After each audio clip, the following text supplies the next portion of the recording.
Now that my son has passed away, you'll return to your parents' place, right? It'd be sad if this house was left empty, so we'll live here. You don't need to worry at all. This happened after my beloved husband suddenly passed away. It was his parents who appeared before me, sunk in sorrow, just after the funeral had ended. Admittedly, the memories I had with my husband in this residence weren't many, but why was I the one who had to leave this place? Without a moment to wipe away my tears, I was coldly told so by my mother-in-law. I am Hannah. I work at a real estate company. I met my husband, Tyler, thanks to the real estate company I work for. He was the brother of a colleague of mine. The brothers were very close to each other, and thus he often showed his face around because their workplaces were close. Working together as clerks, I also became friendly with the colleague who would later become my brother-in-law. It was through this connection that he introduced me to his own brother. They gradually invited me to have lunch together more often, and our time spent together increased. Tyler was a bright and nice person to talk to, but I never saw him as a man. I thought he felt the same until one day when something changed our relationship. At the restaurant where we had arranged to meet, a sudden matter came up, and only my colleague couldn't make it. However, it seemed like a waste to cancel the reservation. And so we ended up spending time together, just the two of us. I found out later that it was all planned in advance. At the request of Tyler, my brother-in-law had intentionally set it up so that the two of us would be alone. With delicious food, our conversation flowed, and we soon found ourselves sharing things about our past and our thoughts, rapidly deepening our intimacy. The more I got to know him, the more I was drawn to his warm smile. That day became a turning point, and our relationship evolved. It didn't take us long to reach marriage. If not for my brother-in-law, this wonderful development might not have happened. I was immensely grateful to him, not only for that but for all that was about to happen in the future. The day to meet my in-laws for the first time arrived. I was full of anxiety, but my in-laws warmly welcomed me. The heartwarming exchanges continued, and my tension gradually eased. I'm really happy you came. I was looking forward to meeting you, Hannah. I have prepared a lot of things for you, hoping that today will be a wonderful day, said my mother-in-law, who was getting things ready. My husband, the eldest son, resembled them a lot, and my in-laws were also very independent and easy to get along with. The time spent at their home was comfortable, and I was filled with gratitude toward them. Even after several friendly interactions, they merely supported our future without putting pressure on marriage or parenting, maintaining an appropriate distance. When the topic of living together eventually came up, we were dreaming of building our own home. I actually inherited a house from my grandfather, I revealed, and my in-laws listened intently and nodded. I received special affection from my grandfather, the only grandchild, and he left me a beautifully renovated house and land. My grandfather passed away just after the inheritance procedures were completed. The land, benefiting from redevelopment, was in a great location, and its real estate value was rapidly increasing. With knowledge in the real estate business, I knew that it would be more beneficial for us to sell it rather than live there ourselves. That way we would have sufficient funds for our dream home project. While I was grateful for my grandfather's profound love, the will allowed us to freely dispose of the house, so we were considering selling it. We started a new life on that land after getting married. However, due to the distance from our workplaces, it was difficult to live there permanently, no matter how good the location was. While preparing to sell the property, something unexpected happened. My husband, a salesperson, was suddenly assigned a transfer. His company, a large corporation with several branches nationwide, decided to transfer him, despite knowing we were newlyweds, because they deemed he was the only right candidate. I will definitely come back on holidays. Plus, my parents plan to visit, so don't overexert yourself. But could you take them out sometimes? I don't mind going out with them since your parents are kind. However, selling the house might take a bit longer. Since I had worked too, it was decided that my husband would relocate alone. Even with the sudden turn of events, I suppressed my loneliness and anxiety and decided to wait for the day we could live together again. Like my husband promised, my mother-in-law would visit often, especially on the weekends. She once shared her experience of spending time alone multiple times while raising young children during her husband's business trips. Even without children, you can create family memories. Do you want to go out together? A little shopping might cheer you up. Let's go, Hannah. Thanks to my mother-in-law's thoughtfulness, I was able to spend time without feeling lonely, and my weekends became busier with various activities. However, as time passed, a concerning pattern began to emerge. Every weekend, without fail, my mother-in-law would almost certainly take me out somewhere. It was fine at first, but after a month, her invitations became increasingly forceful, showing little consideration for my health or household chores. When I mentioned I'd like to rest this weekend, she would sulk as if I was being selfish. But it'll be fun to go out together. You don't dislike going out with me, do you? She would ask.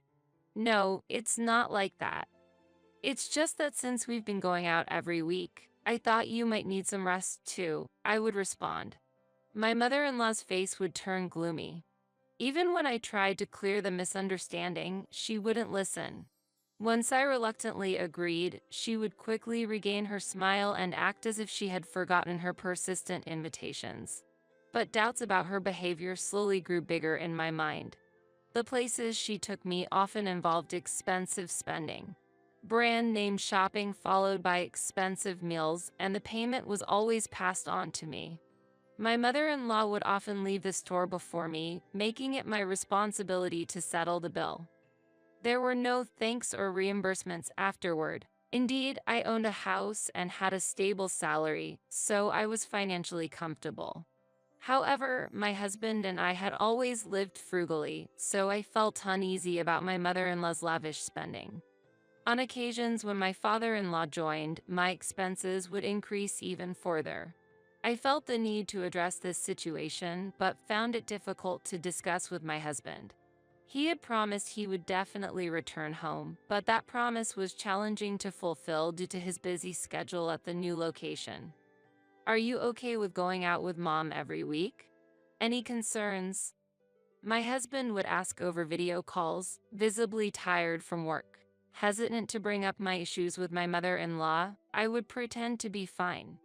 Your mom is really kind to me. Take care of yourself, Tyler. I'm fine, so don't worry, I would reassure him. Yet, I lacked the courage to refuse the financial demands from my in-laws. Their behavior became excessive, and when I mentioned I couldn't go out one day, they made a surprising suggestion. Then, could you lend us a bit of money? Am I supposed to provide the money? Just a little is fine. We've already made a reservation at a restaurant. We'll invite another friend, but we're short on cash and need your help. To avoid conflict, I decided to lend them the money. I took out the money and gave it to them, but I never mentioned their request in front of my husband. Maybe you should talk to Tyler about it? I suggested casually to my mother-in-law, only to be shocked by her response. It would be embarrassing to talk to Tyler about such things. They felt ashamed to ask their eldest son, but had no qualms about asking me. Resigned, I accepted my mother-in-law's demands, and financially supporting them became seemingly normal. The money I gave them as an allowance at least stopped her from forcing me to go out. I understood the issue was escalating, but struggled with ineffective conversations and personal exhaustion. My mother-in-law's behavior became increasingly incomprehensible and bizarre. She would show up unannounced, inspecting my home as if it were her own, causing me to fear my privacy was being invaded. Was this something left by your grandfather, Hannah? This furniture is lovely. It's amazing to have such quality items. Some furniture included antiques my grandfather cherished. My mother-in-law was fascinated by them, often admiring and treating them as if they were her own during her visits. This place was a shared space between my husband and me. I finally decided to discuss my mother-in-law's actions with my husband. While uncertain how he would react, I hoped for advice on handling her behavior. Her actions were unpleasant, and even if she was family, invading our private life was unacceptable. Nevertheless, a faint hope blossomed in my heart when the date of my husband Tyler's return from his solo assignment was determined. The financial demands from my in-laws would end if I just endured it for a little bit more. I was eagerly awaiting the reunion with my husband, but the situation took an unforeseen turn. Tyler suddenly what? My mind froze. The news came from a colleague at his assignment location, and I rushed to the hospital immediately. We don't know if it was due to overwork or an unexpected heart issue, but Tyler had collapsed. Despite being rushed to the emergency room, Tyler couldn't be saved. My beloved husband, always in perfect health, had departed from this world way too suddenly. Unable to accept this reality, the day of the funeral came. I barely remember that time, shrouded in profound sorrow. My brother-in-law came to help, taking care of the minutiae. Thank you so much. I'm sorry I have to rely on you at a time like this. What are you talking about? It's my brother's funeral. Besides, is everything okay with the land? Is the house ready? After the funeral, while tidying up, I had a deep conversation with my brother-in-law. I nodded, responding, "Everything is settled." Days after my husband's funeral, my in-laws came to our house together. However, it was clear they weren't there to offer condolences. It's truly unfortunate that our son passed away so suddenly, but don't worry, we're here for you. Everything will be all right. My mother-in-law's face curiously bore a smile. More shockingly, she had arranged a truck loaded with furniture and belongings from her home. I was struck silent by the shock and confusion. Clearly, this was a move-in, not a visit. Without any forewarning, my in-laws intended to move into our house. The reason for their actions was unfathomable. Yet, the answer to my questions quickly became apparent. Are you aiming for our land? The anxiety I had long harbored slipped out. When I asked, my mother-in-law coldly replied with a laugh. The value of this property has increased significantly. We've always wanted it. As a matter of fact, your marriage was only approved because you inherited this. We agreed to the marriage because you were the heir. Filled with despair, I lost my voice. So, you mean to live with me? What a ridiculous question. To such an inquiry, my mother-in-law coldly retorted. Tyler's sudden death was an immeasurable shock, but, in reality, even without his death, my mother-in-law had planned to take over this house eventually. They intended to drive me out and become the new owners of this land. And she seemed to misunderstand that I had already decided to leave this place. Now that my son has passed away, you'll return to your parents' place, right? It'd be sad if this house was left empty, so we'll live here. You don't need to worry at all. The moment my mother-in-law's expression turned into a sinister smile, anxiety swirled within me. Yet, I mustered the courage to correct her misunderstanding. I've already sold the house. Without mocking my mother-in-law's assumption, I barely managed to explain while suppressing my smile. My mother-in-law stood dumbfounded, uttering, "What?" Just then, a new moving company truck arrived. "Excuse me, we have a delivery for this address." Another moving company had already parked there, causing confusion as the newly arrived workers asked us for clarification.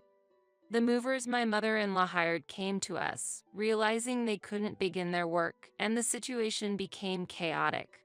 I urged my in-laws to explain the situation, but they were flustered and unable to provide clear answers.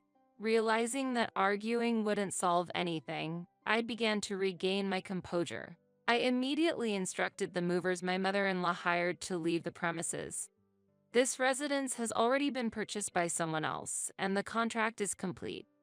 A new family is moving in, so it wouldn't be appropriate to bring in someone else's belongings, right? The movers were visibly shocked by this development, when suddenly a luxury car arrived. A seemingly wealthy couple and their children got out of the car. This house was no longer mine. The family that emerged from the car was the new owners of the home. My in-laws were bewildered by the situation, struggling to grasp what was happening. "Please move the truck. We need to start unloading for the new residents." After the truck my mother-in-law called was moved, the other movers began their work swiftly, starting to bring in the new furniture that had been purchased. My in-laws, unable to accept this change, started to obstinately block the entrance. The new homeowners, keeping their family safe inside the car, approached me to clarify the situation. "Who are these people? This is the house we bought. Please have the truck removed immediately." Surprised by my in-laws' unexpected visit, I apologized and tried to calm the situation down. However, my in-laws were adamant, forcefully trying to enter the house.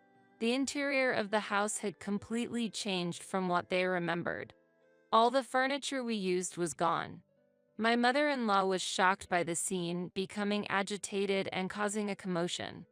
"What is the meaning of this? The house is empty.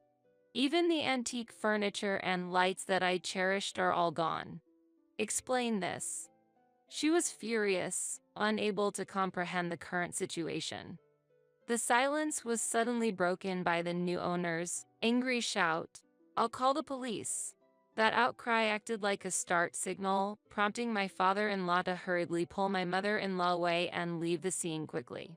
After a short while, my mother-in-law, who had been agitated by the events, gradually regained her composure. Meanwhile, I expressed my apologies to the new residents, feeling a strong sense of responsibility. To ensure such troubles wouldn't recur in the future, I had the new residents record detailed information about my in-laws, including their contact details and names, managing to defuse the situation. At that moment, I felt a profound sense of exhaustion throughout my body, but it wasn't over yet.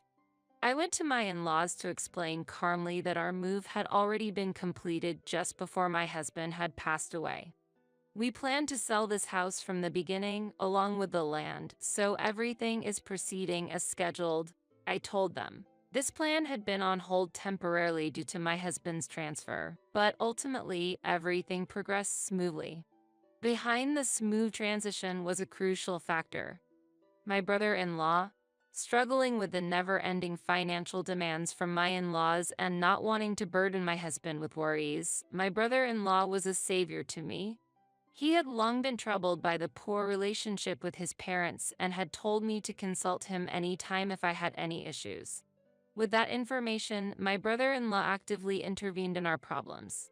Following his advice, I concluded that selling the land early was the best strategy to avoid losing the property to my in-laws, even though it was a valuable inheritance from my grandfather. Determined to maintain the peaceful relationship built between my husband and in-laws, I promised my brother-in-law to keep it a secret, ensuring peace within the family. With great courage, I opened up and shared all the events with him. Upon hearing this, my brother-in-law's expression turned to anger, showing his strong resentment towards his parents. My brother-in-law, who worked at the same place as me, was aware of the schemes his parents had been plotting and disclosed the truth to me. He passionately explained that Tyler, his brother, was the most important family member to him in the world, and as Tyler's wife, I was also an invaluable part of his family. "My parents are either planning to live in that house themselves or waiting for a convenient opportunity to evict you and Tyler and eventually take over the property," he told me with a serious tone to his voice. According to my brother-in-law, my in-laws were extravagant, lacked common sense, were overly concerned with appearances, and wouldn't hesitate to use any means to achieve their goals. Regarding my mother-in-law, she was notably self-centered, lacking in compassion, and her behavior often disregarded others. While she always acted politely in public, her true nature was selfish, and she couldn't be described as genuinely kind. Learning about the true sides and everyday behavior of my in-laws from my brother-in-law was incredibly shocking for me. They always put on a good front in front of Tyler, the family's eldest son, so my husband was completely unaware of their characteristics or plans. My brother-in-law strongly advised that we quickly put the house on the market and sell it to prevent losing it due to my in-law's scheme. Convinced by his persuasion, we recognized the importance of selling the house and decided to proceed with the sale promptly, even if it meant parting with a valuable property inherited from my beloved grandfather, if it became a barrier for our relationship as a couple. It was a decision made prioritizing family harmony.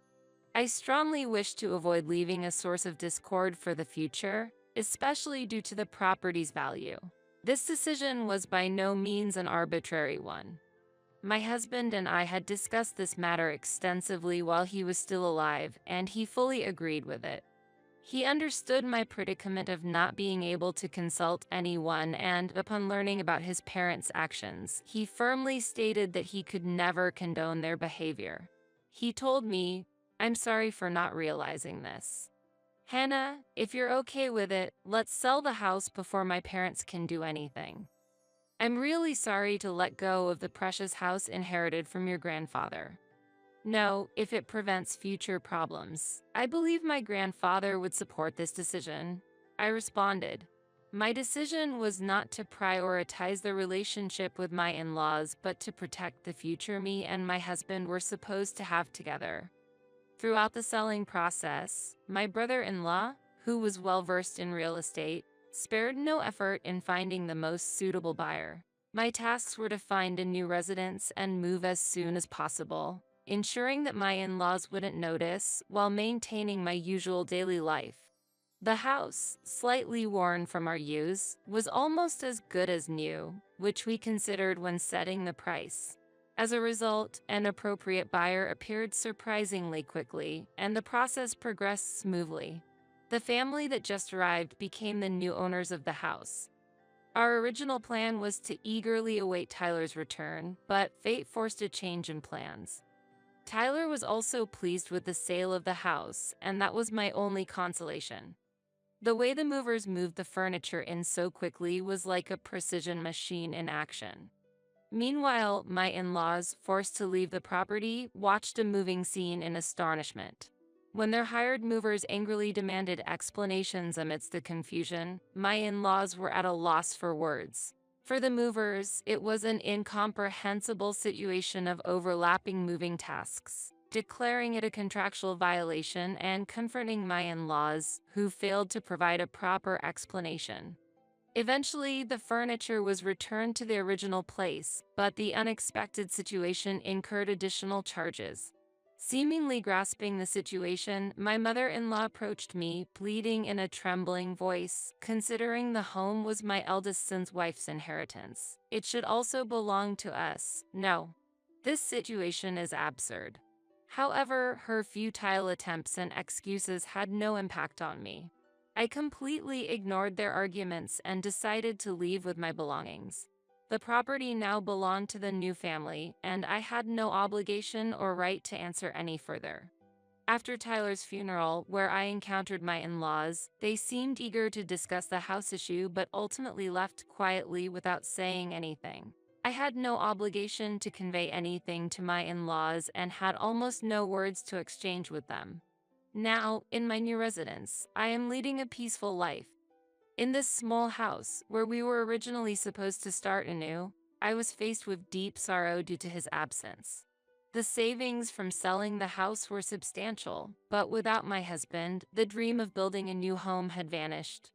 I returned to work, cherishing the precious memories with my husband, and am gradually regaining a positive outlook. As for my in-laws, particularly my mother-in-law, it seems that unresolved grievances were accumulating. However, I had no desire to engage with them any further and had not shared my new address. With no possibility of contacting me, my mother-in-law's frustrations only grew.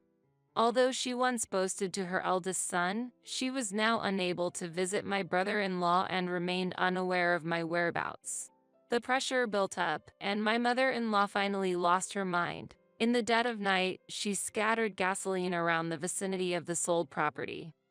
Fortunately, a local resident who happened to pass by became suspicious and immediately stopped her, preventing anything major from happening. When reported to the police, it was discovered that she had prepared newspapers and a lighter, and my mother-in-law was arrested for attempted arson.